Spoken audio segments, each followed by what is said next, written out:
Salut à tous, j'espère que vous allez bien. Aujourd'hui, je vais vous parler de Total Energy, qui vous propose un rendement de près de 6% en moyenne sur les 10 dernières années.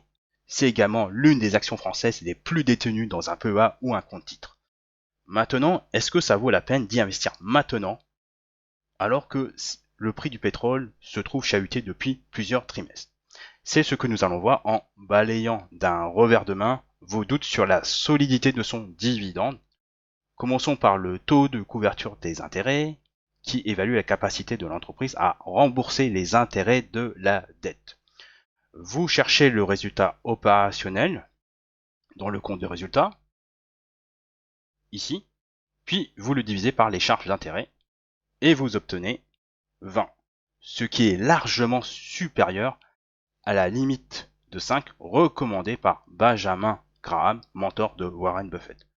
Maintenant, regardons de plus près le TCSD, alias le taux de couverture du service de la dette, pour savoir si Total Energy génère, entre guillemets, suffisamment de cash flow pour rembourser une partie de sa dette. S'il est supérieur à 1,25, tout va bien. Idéalement, il vaudrait mieux un TCSD au-delà de 2. À l'inverse, passez votre chemin.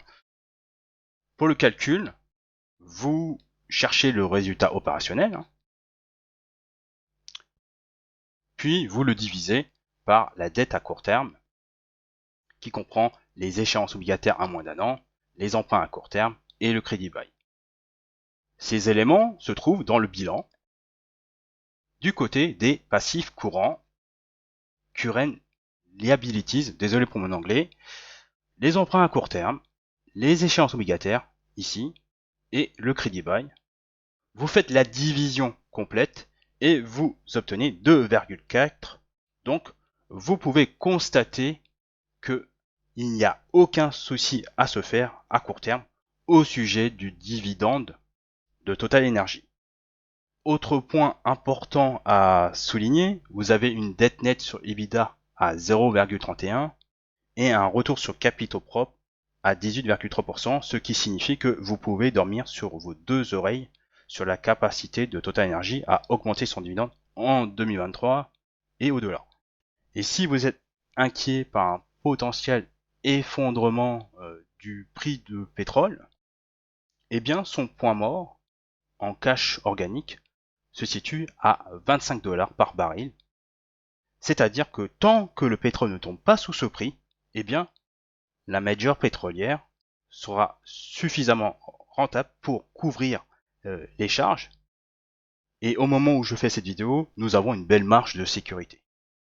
Et si vous voulez être vraiment sûr du dividende de Total Energy, inclinez-vous devant l'évolution positive du free cash flow depuis la crise du Covid, ce qui veut dire que l'entreprise génère des liquidités supplémentaires après avoir couvert ses dépenses d'investissement.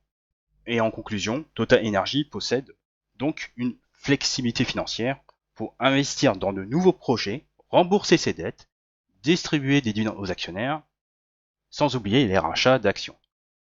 Est-ce que ça vaut le coup d'investir dans Total Energy au moment où je parle?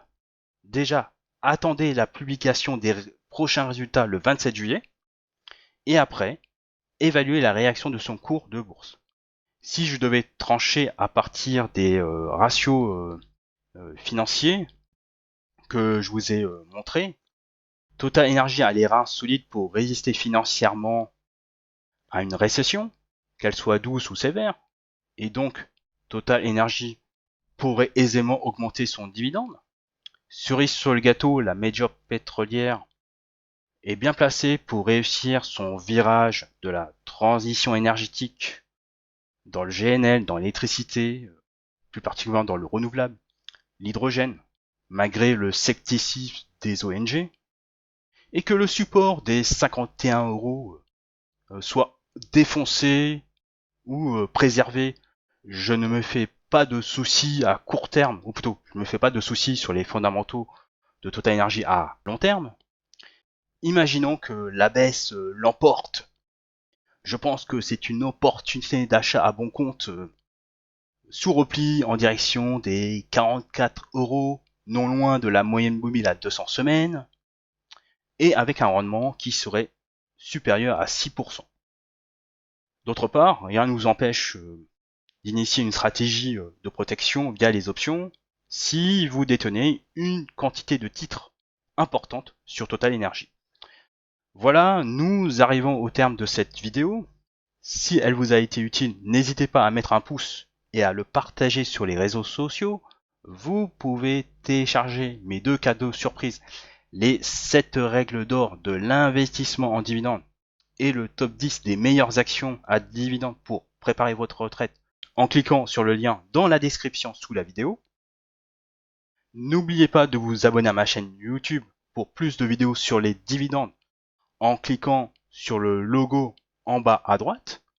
Et sur ce, je vous dis au revoir et à la prochaine. Sinon, si vous voulez prolonger cette vidéo, écoutez attentivement le PDG de Total Energy qui remet l'église au milieu du village sur le match entre les énergies fossiles et les énergies renouvelables. Ciao. Bien, finalement, on s'habitue à un espace de prix. Tout à l'heure, vous avez dit, l'un de vous, le prix du gaz, finalement, il est revenu normal. Enfin, écoutez, pour moi qui vends du gaz, je peux vous dire qu'il est resté élevé. Parce qu'on est passé en Europe d'un prix qui, en gros, a fait x3, x2,5 par rapport à l'antécrise. Et on considère, parce qu'il est plus bas de l'hystérie de l'année dernière, qu'il est effectivement bon marché. Donc de tout ça, c'est d'ailleurs... Non mais honnêtement, je pense que c'est quelque chose qui est important, parce qu'il va falloir habituer les consommateurs à payer un peu plus cher leur énergie, qui traduit le fait qu'il y a un peu de nervosité. Et pourquoi simplement? Parce qu'en matière gazière, oui, les stocks seront pleins en octobre, mais on n'a pas assez de stock en Europe pour couvrir l'hiver quand il est froid. C'est juste un problème physique. On a un système bizarre, on n'a pas construit assez de stockage. Donc ça veut dire que si l'hiver est froid, il faudra ramener du gaz naturel liquéfié, et la seule façon de le ramener, alors l'histoire du prix d'amis, je suis désolé, ça ne marche pas les prix d'amis dans un marché d'offres et de demande mondiale. La seule façon de ramener plus de gaz naturel liquéfié en Europe, c'est de le piquer aux autres. Ce qu'on a fait l'année dernière, on a détourné plus de 10% du marché mondial qu'on est allé prendre au Vietnam, au Bangladesh, au Pakistan et aux Chinois pour le ramener en Europe. Et notamment, on a payé cher. C'est nous qui avons fait monter les prix l'an dernier. Hein, il faut voir. Donc, si on se retrouve avec un hiver froid, on peut devoir être obligé de ramener du gaz naturel liquéfié. On le ramènera, ça je vous garantis. On en assure chacun 50% de la France et on a les moyens. On a plein de productions dans le monde, donc on le ramènera. Mais à ce moment-là, c'est au prix. Voilà. Donc, vous aurez tous du gaz et vous serez chaud. Le prix, on verra.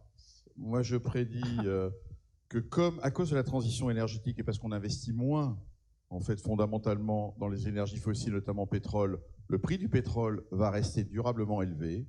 Alors, où? Je ne sais pas, mais...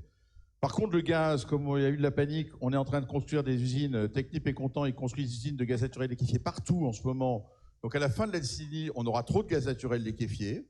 Ce qui est bon, parce qu'à ce moment-là, le prix cassera la figure et on recréera des consommateurs en Asie, parce que c'est là-bas qu'on en a besoin. Et puis alors l'électricité, par contre, j'ai une conviction très forte. C'est d'ailleurs pour ça que Total devient Total Energy et qu'on investit massivement dans l'électricité. C'est que l'électricité, parce que c'est certes sympathique, décarboner, le soleil est gratuit, mais c'est intermittent. Et c'est un système de plus en plus complexe à manipuler, un système avec des sources intermittentes. Il faut des capacités de stockage, on en est loin. Et quand on prend un système complet, à moins d'accepter de garder pas mal de fossiles, ça coûtera plus cher. Alors, attends, et d'ailleurs, la preuve, c'est que c'est pour ça qu'on investit là-dedans. Ça y est, le débat est reparti. Non, mais il reste 2 minutes. Je vais juste expliquer pourquoi, parce que je veux lutter contre une autre idée. C'est que les renouvelables ne sont pas rentables. J'entends ça partout. Ah oui, mais Catherine MacGregor va vouloir vous répondre, Arnaud aussi. D'accord, mais je peux aller au bout de ma phrase peut-être. Non, j'irai au bout de ma phrase. Oui. Voilà. J'ai le droit? Voilà. Bien.